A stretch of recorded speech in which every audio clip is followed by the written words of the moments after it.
So welcome students, welcome to my channel. As you know, you are already studied the first chapter of class 12, that is electrostatics. So I thought why not make a video where I can discuss a few problems. So I have chosen two problems which are very important and they are similar in type. So if we can understand one type, we can solve few different problems with this concept. So let's begin. And this is the first problem, as you can see in the screen. That is, let me tell you the problem first. Charges of plus 5 microcoulomb, plus 10 microcoulomb and minus 10 microcoulomb are placed in air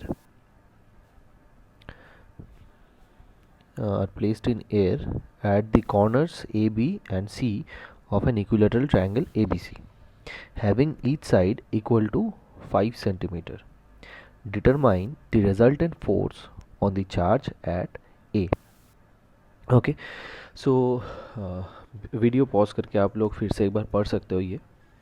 so now let's try to understand what is the problem actually is.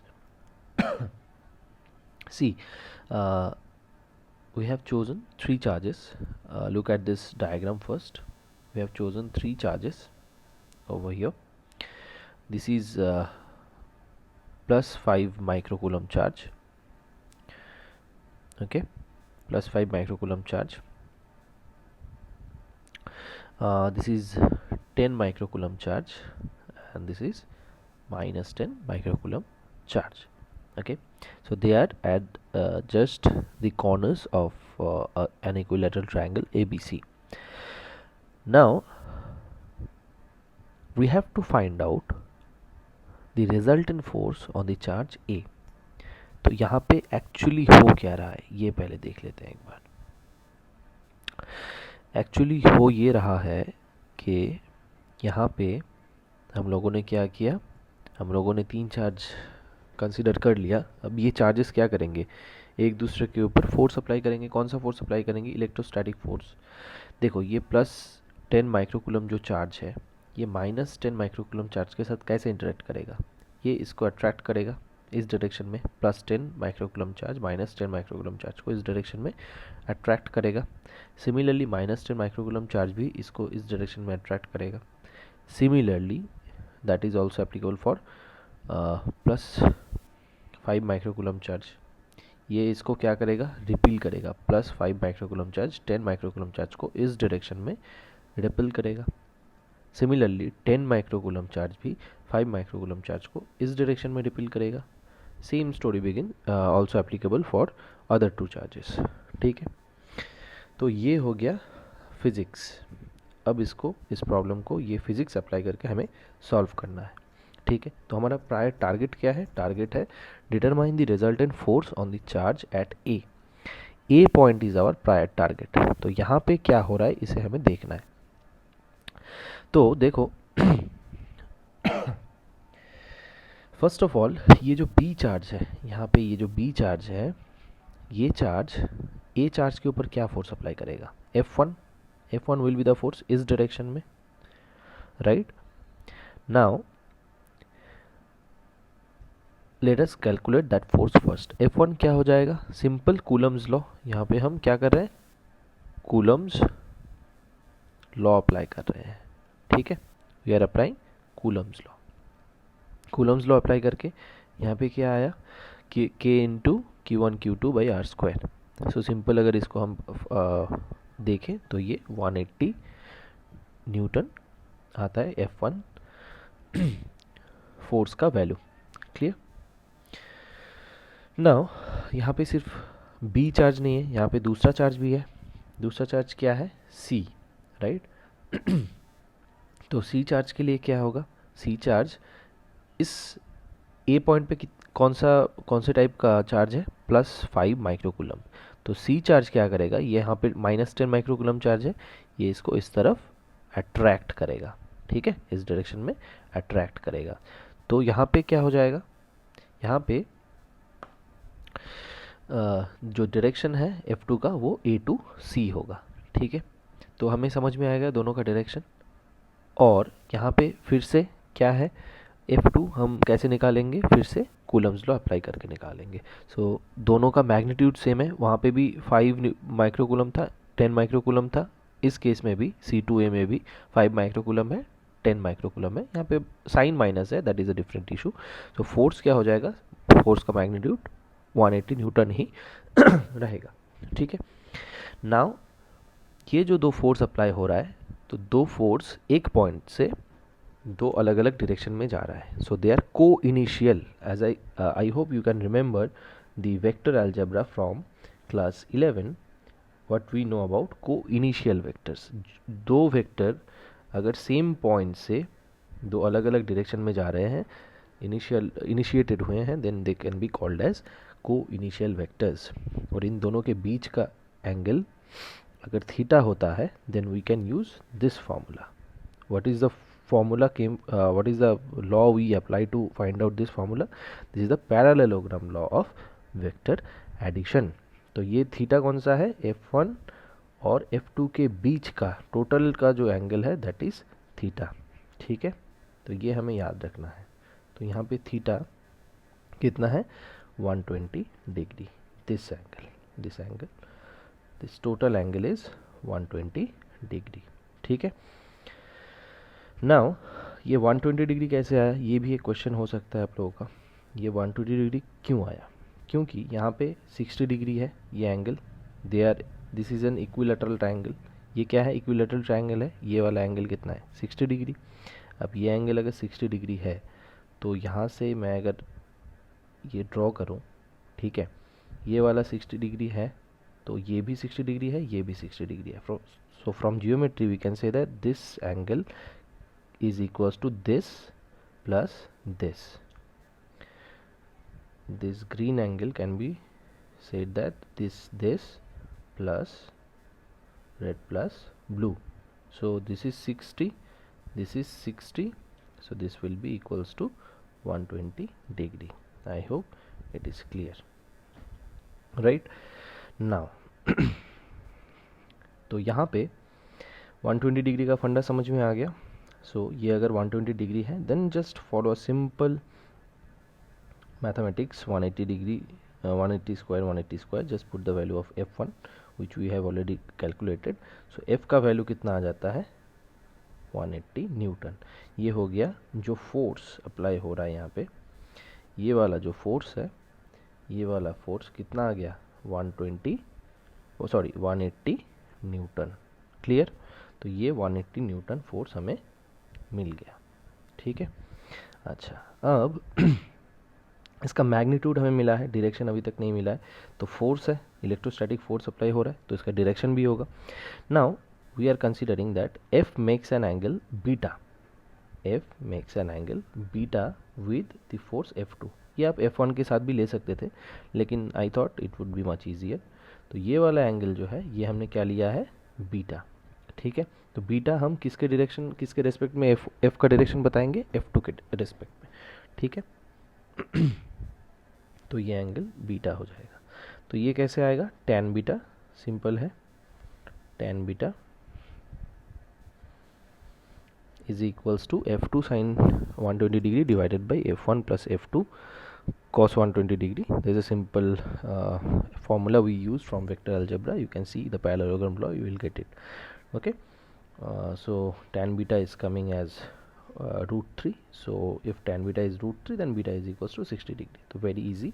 So यहाँ पे जो angle था वो diagram से भी हमें थोड़ा idea मिल रहा है. So it will be 60 degree. तो f का f is a vector whose magnitude is 180 Newton and direction हो गया 60 degree.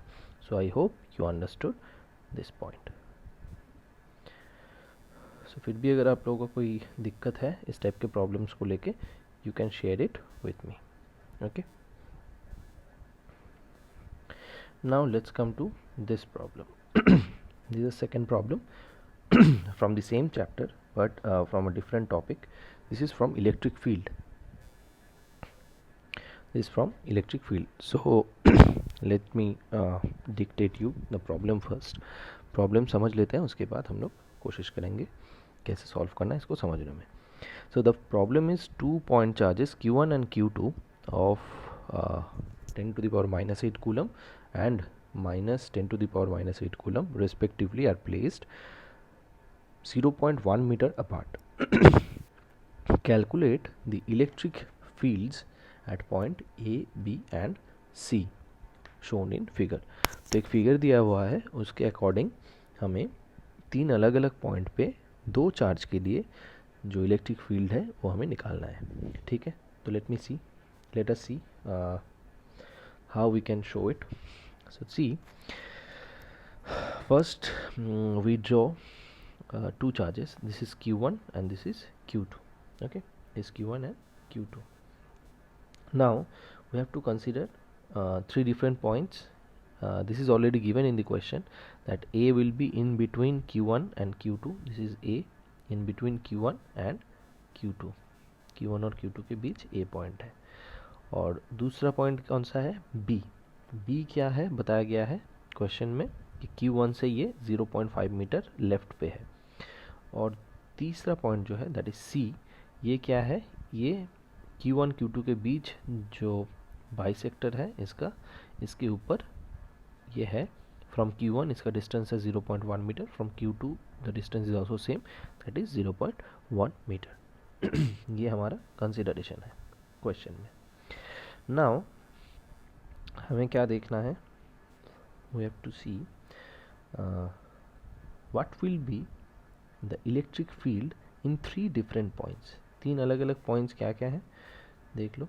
ये A, B और C, ये तीनों पॉइंट पे इलेक्ट्रिक फील्ड क्या होगा ये हमें निकालना है for this two charges. For this two charges. Is it clear?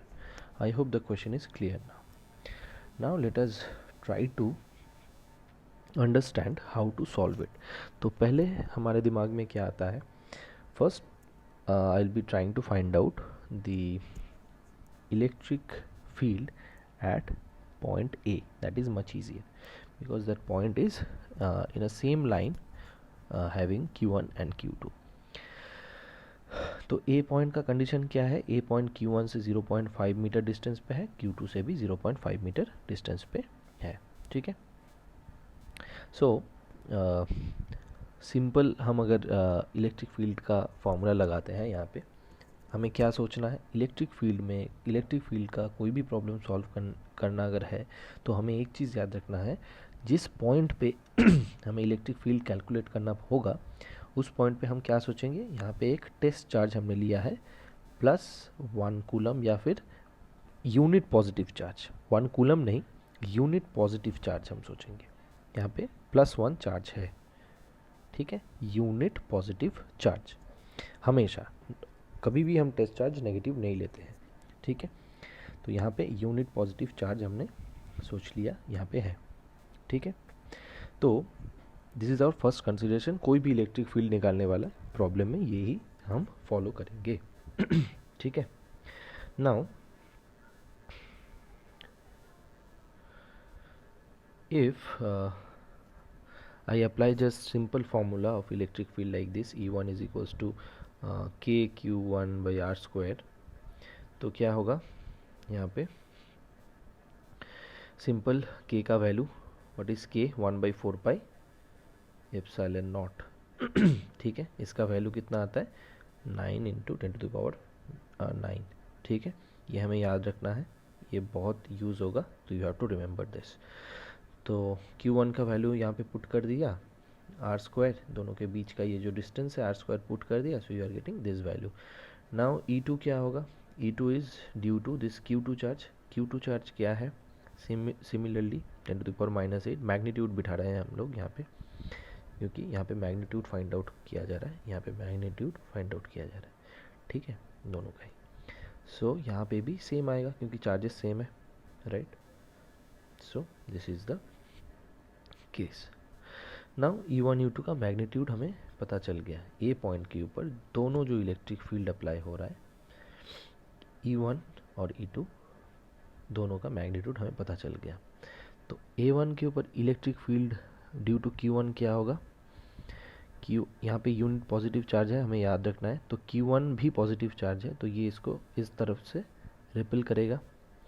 और Q2 क्या करेगा, Q2 नेगेटिव चार्ज है, ये पॉजिटिव चार्ज है, टेस्ट चार्ज +1, तो इसको भी ये भी उसके तरफ खींचेगा, अट्रैक्ट करेगा।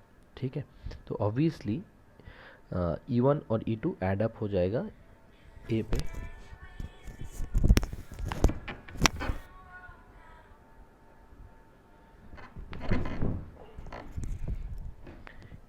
E2 पे ऐड अप हो जाएगा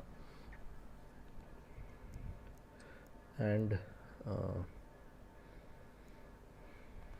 the direction will be just along Q1 to Q2, इस डायरेक्शन में ये होगा।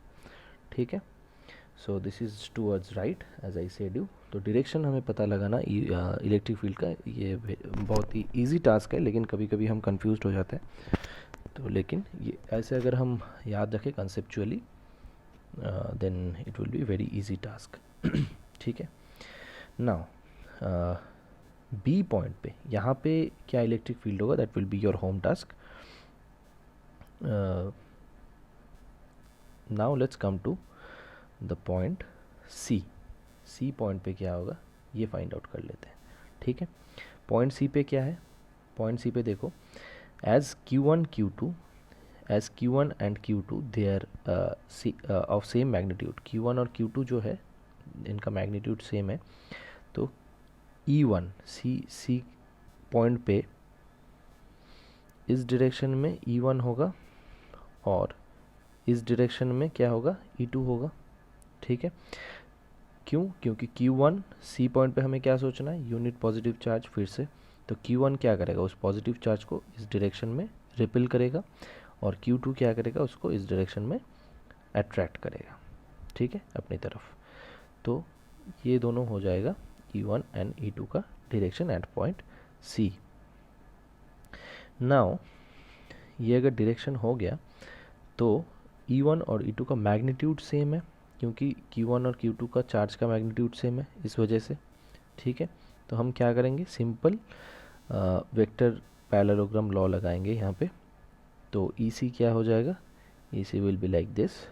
तो यहाँ पे E1 और E2 सेम है, इसीलिए हमने इसको 2E1 स्क्वायर लिख दिया है, and this E1 and E2 they are also same, so that's why I written E1 square.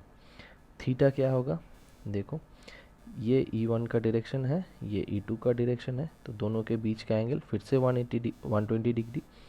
So cos 120 degree यहाँ पे आ गया, वैल्यू पुट किया cos 120 का -½ और U1 बाहर आ जाएगा क्योंकि दोनों में कॉमन है।